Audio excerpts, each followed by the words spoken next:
2040 সাল, চারিদিকে রোবট আর উন্নত প্রযুক্তি, কিন্তু মানুষের মনে কি ভালোবাসা আছে, নাকি প্রেম এখন শুধু একটা মোবাইল অ্যাপের ইন্স্যুরেন্স পলিসি?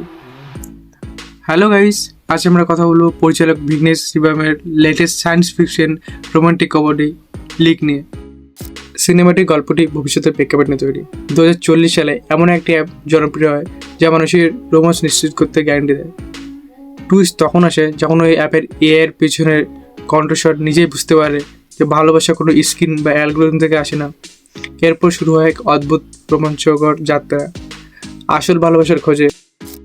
অভিনয়ের প্রতিপ্রাঙ্গনা বরাবর মতো ন্যাচারাল এবং এনার্জেটিক, তার কমিক টাইপিং দারুণ, সাথে কীর্তি শেট্টি এবং ভার্সেটাইল অভিনেতা এইচ.জে. সুরাইয়া সিনেমাটিতে আলাদা মাত্রা যোগ করেছেন। সিনেমার ভিজুয়াল এবং গ্রাফিক্স বেশ কালারফুল, ফিউচারিস্টিক সেট ডিজাইন এবং মিউজিক আপনাকে স্ক্রিনে ধরে রাখবে।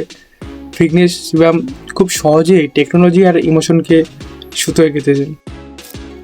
সিনেমাটির প্লাস পয়েন্ট হলো এর ইউনিক কনসেপ্ট। বর্তমান যুগে আমরা যেভাবে ফোনের উপর নির্ভরশীল হচ্ছি সেটিকে মজার ছলে দেখানো হয়েছে, তবে কিছু জায়গায় মনে হতে পারে গল্পটি একটু ধীরগতি।